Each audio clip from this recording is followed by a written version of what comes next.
દોસ્તો, મારી ગુજ્જુની મોજ ચેનલમાં આપનું સ્વાગત છે। આજના વિડીયોમાં આપણે વાત કરવા જઈ રહ્યા છીએ કે રણજીતભાઈ અને સંજયભાઈ આજે કાજલબેની મેના ઘરે ગયા, તેમના ઘરે જમવા ગયા અને આ મિતાશ માટે કેવું સ્વેટર લઈ લીધું। દોસ્તો, ઘરે બધાને ગમ્યું કે નહીં અને આજે તેઓ કાજલબેનના ઘરે જમવા માટે કેમ ગયા અને આ જૂનો જે કરણજીનો મોબાઈલ હતો તે હવે ઠીક થયો કે નહીં અને પૂનમ ભાભી અને પાર્વતી ભાભી માટે તેઓ કઈ એક નવી વસ્તુ લઈ ગયા, આ બધું જ જાણવા મળશે તમને મારા આ વિડીયોમાં।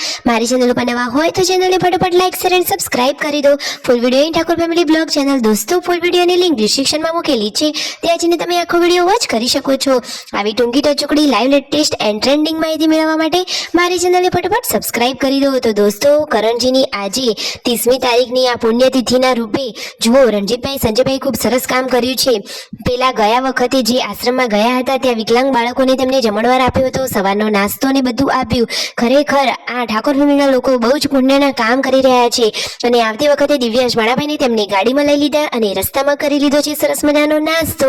દિવ્યાંશ ભાણાભાઈ અને તેના મામા બધા જ લોકોએ નાસ્તો કરી લીધો। હવે ફાઇનલી દિવ્યાંશને ગાડીમાં બેસાડી જઈ રહ્યા છે તેમના ઘરે। કાજલબેની બાએ તો ભાઈઓ માટે ઘરે સરસ મજાની રસોઈ બનીને રેડી રાખી છે। જુઓ તો ખરા કે થાળીમાં સરસ મજાનું ખાવાનું પીરસી લીધું છે। તો બંને ભાઈઓ હવે બેનીબાના ઘરે જમવા બેસી ગયા છે અને સાથે લાડકવાયો તેમનો ભાણાભાઈ દિવ્યાંશ પણ જમવા બેસી ગયો છે। તો હવે જમણવાર પૂરો કરી અને તેઓ ઘરે જવા નીકળી રહ્યા છે અને રસ્તામાં તેઓ ગયા તિબેટિયન માર્કેટમાં। અરે કેમ દોસ્તો, તે તો લાડકવાયા મિતાશ માટે સ્વેટર લેવા ગયા છે। તો વિડીયો કોલ કરી અને પાર્વતી ભાભીને બતાવી રહ્યા છે કે કેવું સ્વેટર લેવું। તો ફાઇનલી તેમને શું આ સ્વેટર લીધું, બધાને ઘરે ગમ્યું કે નહીં? દોસ્તો, મને તો તેમને લીધેલું આ સ્વેટર બહુ જ ગમ્યું।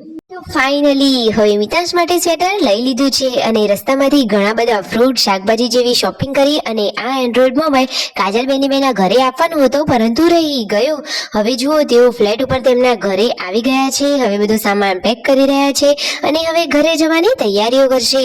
અને રસ્તામાંથી લાવ્યા હતા આ સરસ મજાના અનાનસ, નાસ્તો કરી લીધો અને આ પૂનમ ભાભીનો ફોન આવે તેમને શું મંગાવ્યું? તો દોસ્તો, સંજયભાઈ તેમના માટે લઈ ગયા કે નહીં? અને વચ્ચે રસ્તામાં આ સબસ્ક્રાઈબર મળ્યા કે જેમને કેન્સરની તકલીફ છે, તેઓ બોલી શકતા નથી છતાં પણ તેઓ ઠાકોર ફેમિલીના ઘણા મોટા એવા ફેન છે। તો જુઓ માઇક રાખીને તેમની સાથે વાત કરી રહ્યા છે। ખરેખર ઠાકોર ફેમિલીના ચાહકો થોડીને ઓછા હોય। ફાઇનલી તેઓ ઘરે આવી ગયા છે, ઘરે બનાવે છે સરસ મજાના સંભાર, જોતા જ મોઢામાં પાણી આવી જાય। અને દોસ્તો, તમને જણાવી દઈએ કે પાર્વતી ભાભી, પૂનમ ભાભી, બચ્ચા પાર્ટી બધા જ માટે લાવ્યા છે સંજયભાઈ સરસ મજાના વડાપાવ।